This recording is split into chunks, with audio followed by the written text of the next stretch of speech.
Australia's rail network is considered one of the safest in the world. Strict rules, experienced drivers, and modern signaling systems have reduced major accidents to rare events. But even in modern systems, human error can still find a way through. Since 1990, Australia has experienced a small number of serious train disasters where investigations concluded that human judgment, not weather, not sabotage, played a central role. This video examines Australia's worst train disasters caused by human error, all occurring in the modern era. Before we begin, if you're interested in real disaster documentaries, transport failures, and the lessons hidden behind official investigations, consider subscribing to How Behind. No shock thumbnails, no gore, just facts and context. Let's break it down, one by one. Kerang train crash 2007, Victoria. On the morning of the 5th of June 2007, a V-Line passenger train was traveling from Swan Hill to Melbourne. As the train approached a level crossing near the town of Kerang, a fully loaded semi-trailer entered the crossing directly in front of it. The truck driver failed to stop at flashing lights and warning bells. The train struck the trailer at high speed. 3 people were killed, the truck driver and 2 train passengers, and more than 20 others were injured. Investigators later found that the crossing was functioning correctly. The signals worked. The train was not speeding. The primary cause was human error, the truck driver's failure to obey the warnings.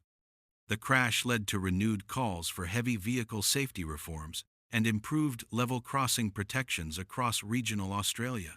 Queensland Tilt Train derailment, 2004. Just before midnight, on the 15th of November 2004, Queensland Rail's flagship Tilt Train was traveling north of Bundaberg. Approaching a sharp 60 km/h curve near Barrajondo, the train entered the bend at nearly double the permitted speed. 8 of 9 cars derailed. Around 120 passengers were injured. A mass fatality event was narrowly avoided. Investigators found no mechanical failure and no track defect. The driver had lost situational awareness, misjudging his position on the line. With the co-driver briefly out of the cab, a critical safety layer was missing at the worst possible moment. This disaster led to speed restrictions, new driver protocols, and expanded train protection systems. Waterfall Train Disaster, 2003. On the 31st of January 2003, a Sydney suburban train derailed near Waterfall. 7 people were killed. The driver had suffered a heart attack while operating the train. With no automatic system capable of stopping the train, if the driver became incapacitated, it continued at speed into a curve. Investigators identified a critical failure in safety design, over-reliance on human operation without automated intervention. The disaster led directly to the introduction of deadman systems and improved medical and monitoring requirements for drivers. Glenbrook train crash, 1999.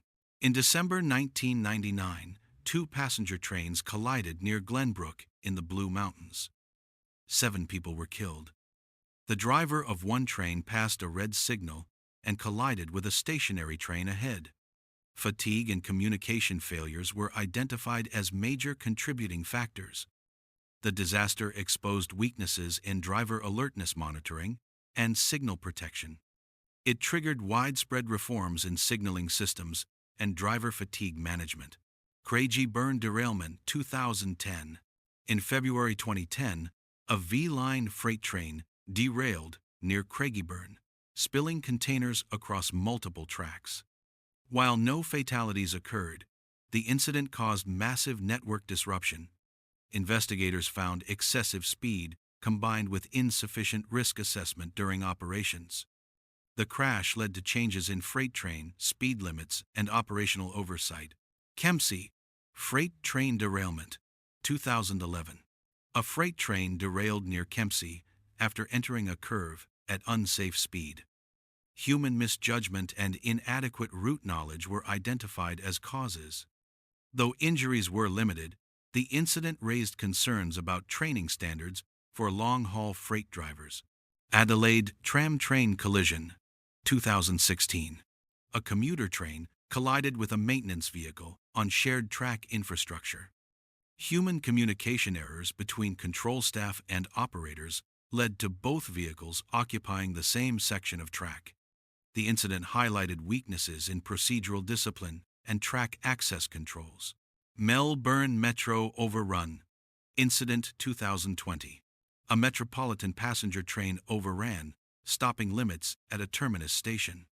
While no injuries occurred, investigators cited driver distraction and procedural non-compliance.